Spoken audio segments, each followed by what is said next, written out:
Hello dear students, welcome back to organised knowledge channel. आज की जो वीडियो है बच्चों, उसमें हम डिस्कस करेंगे कार्यपत्रक 9। ठीक है, और क्लास 6 के बच्चों के लिए है सामाजिक विज्ञान की ये वर्कशीट है जो आपके लिए 5 अगस्त 2021 के लिए शेड्यूल की गई है।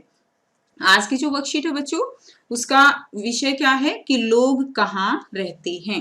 वर्कशीट शुरू करने से पहले बेटा प्लीज चैनल को सब्सक्राइब कर लीजिए, बेल आइकन को भी प्रेस कर लो ताकि आपको आने वाली हर वीडियो की नोटिफिकेशन वो मिल जाए।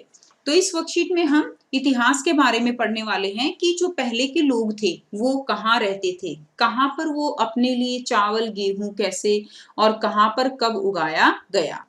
भोजन करते वक्त आपने कभी सोचा कि आपके द्वारा खाया जाने वाले चावल और गेहूं कब और कहाँ उगाया गया?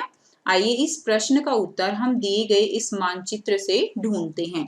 तो आपको बच्चों यहाँ पे एक मानचित्र दिया गया है, ठीक है, जिसमें हम इस क्वेश्चन का आंसर ढूंढेंगे कि चावल और गेहूं कब और कहाँ पर उगाया गया। तो यहाँ पर आपको मानचित्र दिया गया है। बच्चों ये मैप दिखाया गया है, ठीक है, ये इंडिया का मैप है और इस मैप में आप देख सकते हो मोस्टली जो है सारी क्या दिखाई गई है, मोस्टली नदियां दिखाई गई हैं। और यहाँ पे आप देख सकते हो यहाँ पे कौन सी नदी है। मेन नदी की बात करें तो ये सिंधु नदी है, ठीक है। यहाँ से जो है ये क्या है, ब्रह्मपुत्र नदी, इधर ये गंगा नदी है और ये जो है क्या है, इसकी सहायक नदियां हैं। उसके अलावा देखिए ये सारा पश्चिमी घाट है, तो ये जो है क्या है बच्चों, पूर्वी घाट है। इसके अलावा यहाँ पर ये जो है सुलेमान और किरधर की पहाड़ियां हैं, ठीक है। और इधर अगर हम बात करें तो ये गारो की पहाड़ियां हैं और यहाँ पर ये जो है इधर क्या है, विंध्य की पहाड़ियां हैं। क्लियर? तो इस तरह से कंप्लीट मैप ये क्या है, ये देखो ये महानदी है, तो इस तरह से महानदी और सारी नदियों के बारे में आपको यहाँ पर बताया गया है। अब नेक्स्ट हम देखते हैं क्या दिया गया है। मानचित्र के उत्तर पश्चिम में सुलेमान और किरथर की पहाड़ियों को ढूंढिए। तो आपको क्या करना है, आपको बच्चों आपको एक मैप लेना है और इसी तरह से मैप के ऊपर आपको, आप चाहे मैप नहीं मिलता है तो आप स्टेंसिल से अपने आप ही मैप बना सकते हो या हाथ से भी मैप आप ड्रॉ कर सकते हो, उसकी भी प्रैक्टिस आपको करनी चाहिए। तो आपको सुलेमान और किरथर की पहाड़ियां, ठीक है, तो ये जो है आपको मैप पे इस तरह से सारा दिखा देना है। ये क्या है, ये सुलेमान और किरथर की पहाड़ियां हैं। उसके बाद नेक्स्ट देखिए, आज से लगभग 8000 साल पहले यहाँ के स्त्री और पुरुषों ने गेहूं और जौ जैसी फसलों को उगाना शुरू कर दिया था।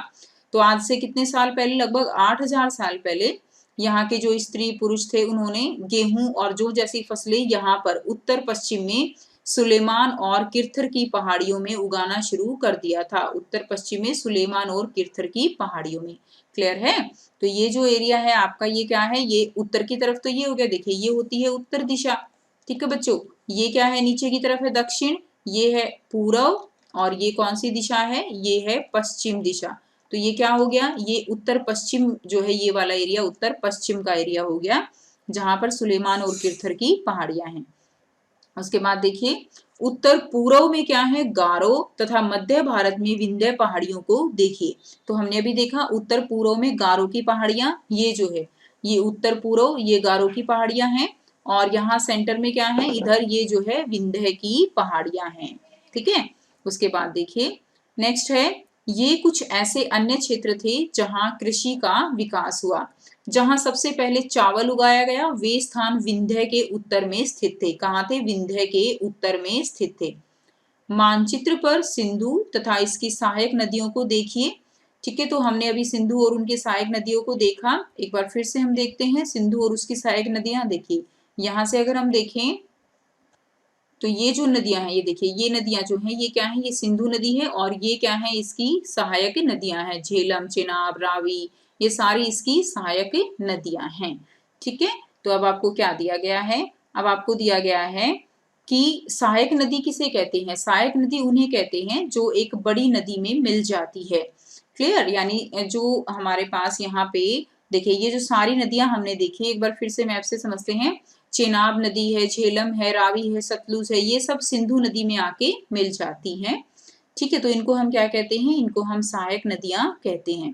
उसके बाद है लगभग 4700 वर्ष पूर्व इन्हीं नदियों के किनारे कुछ आरंभिक नगर जो है वो फले फूले।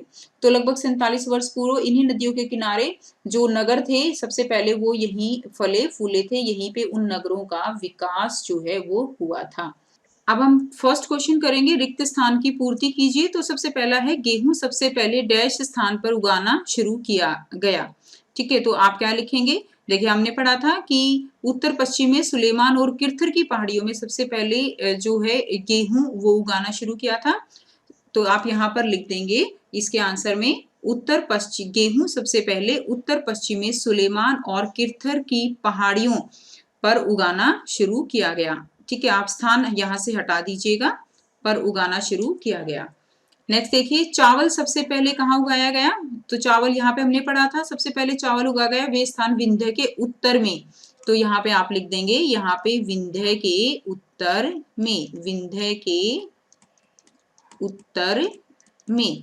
ठीक है, हाईलाइट भी कर सकते हैं इसको हम यहाँ से, आप जो है इसको यहाँ से लिख लेंगे विंध्य के उत्तर में।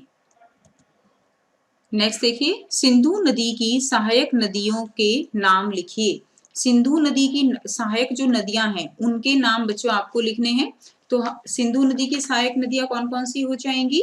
आप यहाँ से लिखेंगे, सेकंड का आंसर लिख रही हूं मैं यहाँ पे बच्चों, तो आप लिख लीजिए काबुल, ठीक है, काबुल, झेलम, चिनाब, रावी, व्यास, सतलुज। ये जो नदियां थी ये किसकी सहायक नदियां थी? ये सिंधु नदी की सहायक नदियां हैं। नेक्स्ट देखिए, मानचित्र की सहायता से गंगा नदी जो है उसकी सहायक नदियों के नाम लिखे। तो गंगा नदी की सहायक नदियों के नाम लिखने हैं, तो यहां से लिख लीजिए यमुना, रामगंगा, गंडक, कोसी। नेक्स्ट देखिए, सोन नदी। तो ये क्या है? ये जो है गंगा नदी की सहायक नदियां हैं। तो यहां से आप इसका आंसर लिख लेंगे। तो ये थी आपकी आज की वर्कशीट बेटा। आई होप सभी बच्चों को अच्छी लगी होगी और काफी इजी वर्कशीट है आपकी, जो आपको साथ साथ याद भी हो गई है। सो अगर वीडियो अच्छी लगी तो वीडियो को लाइक भी कर दीजिए, शेयर कर दीजिए और चैनल को सब्सक्राइब कर दीजिए। So thanks for watching students, मिलते हैं नेक्स्ट वीडियो में नेक्स्ट वर्कशीट के साथ। Take care.